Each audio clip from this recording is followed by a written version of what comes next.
Good morning students. आज हम महात्मा बुद्ध के बारे में चर्चा करेंगे। 6ठी शताब्दी ईसा पूर्व में जैन धर्म के साथ साथ ही भारत में बौद्ध धर्म का उदय हुआ और इसी बौद्ध धर्म के संस्थापक या सर्वोच्च महात्मा बुद्ध के बारे में हम इस वीडियो में चर्चा करेंगे। महात्मा बुद्ध जिनका जन्म 563 ईसा पूर्व में लुम्बिनी वन रोमन देश में हुआ था, जो कपिलवस्तु के नज़दीक है। वैशाख पूर्णिमा के दिन शाक्य कुल में, इन्हें शाक्य मुनि भी कहा जाता है, शाक्य कुल में वैशाख पूर्णिमा के दिन इनका जन्म हुआ। इनकी माता महामाया देवी कोलीय गणराज्य की कन्या थी, कोलीय गणराज्य के राजा की बेटी थी और इनके पिता शुद्धोदन खुद शाक्य गणराज्य के शासक थे। कहा जाता है कि जब एक बार महामाया देवी अपने ससुराल शाक्य गणराज्य से अपने पीहर कोलीय गणराज्य में आ रही थी, तो रास्ते में ही लुम्बिनी वन में महात्मा बुद्ध का जन्म हुआ और उनका नाम रखा गया सिद्धार्थ, अर्थात जिसने अपने आप को या अपने अर्थ को, अपने होने को सिद्ध कर दिया हो। इनके बचपन का नाम भी सिद्धार्थ ही है। इनकी पत्नी यशोधरा और इनका पुत्र राहुल। विद्यार्थियों, जब महात्मा बुद्ध का जन्म हुआ था तभी कौंडिन्य और कालदेव जैसे ब्राह्मणों ने ये भविष्यवाणी कर दी थी कि ये व्यक्ति या ये बालक बड़ा होकर या तो बहुत बड़ा प्रतापी सम्राट बनेगा या एक बहुत बड़ा सन्यासी। और इस बात ने शुद्धोदन को बड़ा परेशान कर दिया, क्योंकि शुद्धोदन के सिद्धार्थ या महात्मा बुद्ध एक ही पुत्र थे और शुद्धोदन कभी भी नहीं चाहते थे कि उनका पुत्र एक सन्यासी बने, क्योंकि वो एक गणराज्य के खुद शासक थे और वो चाहते थे कि उनके बाद उनका पुत्र उस राजपाट, उस वैभव को संभाले। और इसीलिए उन्होंने 16 वर्ष की अवस्था में ही महात्मा बुद्ध की शादी यशोधरा के साथ कर दी। यशोधरा भी शाक्य गणराज्य की ही कन्या थी, जिनके दूसरे नाम गोपा, बिंबा, भद्रकच्छा भी मिलते हैं। मतलब यशोधरा को ही हम गोपा, बिंबा और भद्रकच्छा कहते हैं। इसी यशोधरा और महात्मा बुद्ध से राहुल नामक पुत्र का जन्म हुआ। इस राहुल को इन्होंने राहु बंधन कहा और इसलिए इन्होंने अपने बेटे का नाम भी रखा राहुल। इनका प्रारंभ से ही सांसारिक जीवन में मन नहीं लगा और शुद्धोदन भी उनकी इस बात से परेशान थे। वो स्वयं इस बात से चिंतित थे कि कहीं उन विद्वान व्यक्तियों की, उन ब्राह्मणों की कही गई भविष्यवाणी बिल्कुल सही साबित नहीं हो जाए और ये कहीं एक सन्यासी ना बन जाए।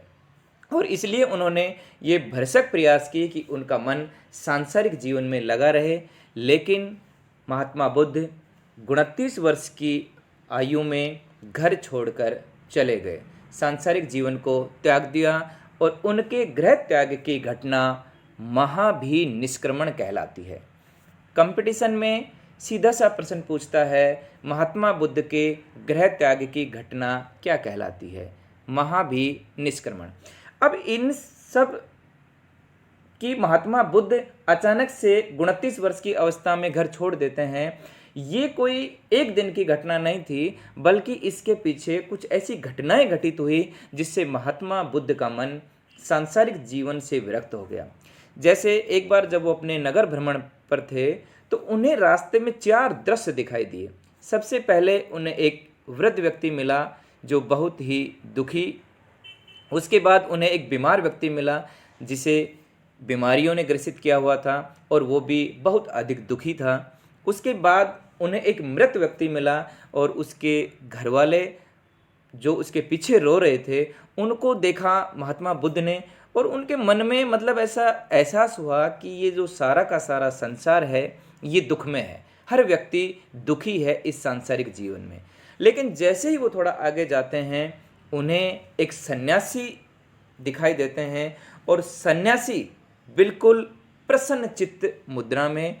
अब महात्मा बुद्ध का वहाँ मन पूरी तरीके से, उनका जीवन के प्रति दृष्टिकोण पूर्णतः परिवर्तित हो गया। वृद्ध, बीमार और मृत, उनके प्रति जो निराशा का भाव महात्मा बुद्ध में पैदा हुआ वो सन्यासी को देखकर उनमें एक आशा की किरण जागृत हुई। इन घटनाओं से उनका मन धीरे धीरे इस सांसारिक जीवन से उचटने लगा। इसके अलावा एक बार महाराजा शुद्धोधन के द्वारा दरबार में नाच गान का प्रोग्राम किया। मतलब शुद्धोधन हर ये कोशिश कर रहे थे कि महात्मा बुद्ध का मन सांसारिक जीवन में लगा रहे। और जब नाच गान का प्रोग्राम चल रहा था तो देर रात जब महात्मा बुद्ध प्रोग्राम खत्म होने के बाद उनकी जब आँख खुली और आँख खुलने के बाद उन्होंने जो दृश्य देखा, श्रृंगार विहीन नाचने वाली लड़कियों को जब उन्होंने देखा, उनके मन में और वैराग्य की भावना जागृत हो गई। इसके अलावा उस समय उनके पड़ोसी राज्य कोलियों से रोहिणी नदी के पानी को लेकर भी इनका झगड़ा चलता रहता था और उसमें बहुत सारे लोग मारे भी जाते थे उन दंगे फसाद में। इन सब वजहों से महात्मा बुद्ध 29 वर्ष की आयु में तपस्या के लिए निकल पड़े। उन्होंने घर को छोड़ दिया और निरंजना नदी के तट पर जाकर बोध गया, बिहार में है, वहाँ पर बोधि वृक्ष पीपल के नीचे अपने आप को बैठा लिया और वहीं पर उन्होंने तपस्या करना प्रारंभ कर दिया। और उसी स्थान पर निरंजना नदी के तट पर लगभग 6 वर्ष की तपस्या के बाद उन्हें ज्ञान की प्राप्ति हुई।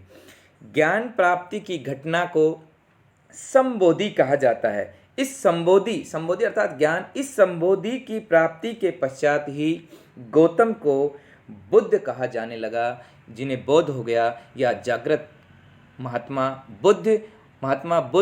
गौतम महात्मा बुद्ध कब बने? संबोधि, ज्ञान प्राप्त होने के बाद।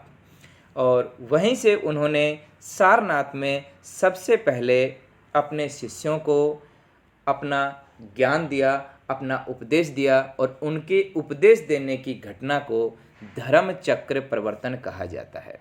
महात्मा बुद्ध के द्वारा सुप्रथम उपदेश दिए गए सारनाथ में और उनके उपदेश देने की घटना को धर्म चक्र प्रवर्तन के नाम से जाना जाता है। महात्मा बुद्ध 483 ईसा पूर्व में कुशीनारा नामक स्थान पर 80 वर्ष की अवस्था में इनका निधन हो गया और इनकी निधन की घटना को महापरिनिर्वाण के नाम से जाना जाता है। विद्यार्थियों, महात्मा बुद्ध से संबंधित 3 घटनाएं फेमस हैं, प्रसिद्ध हैं, कंपटीशन की दृष्टि से बहुत ही उपयोगी हैं। महाभिनिष्क्रमण, घर से निकलना, गृह त्याग की घटना। धर्म चक्र प्रवर्तन, उपदेश देने की घटना प्रथम बार। और महापरिनिर्वाण, महात्मा बुद्ध को मोक्ष प्राप्त होना, निर्वाण प्राप्त होना या मृत्यु को प्राप्त होना। महात्मा बुद्ध के इन जीवन की घटनाओं के कुछ प्रतीक चिन्ह हैं।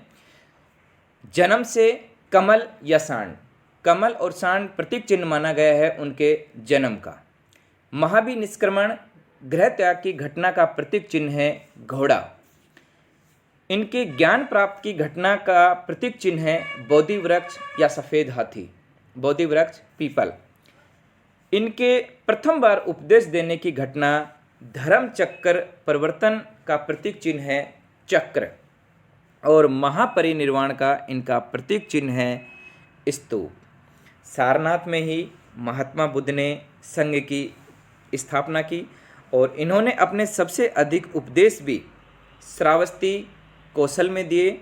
और वहीं पर मल्लों की राजधानी कुशीनगर में वैशाख पूर्णिमा के दिन ही बुद्ध की मृत्यु हो गई और उनकी इस घटना को महापरिनिर्वाण कहा जाता है।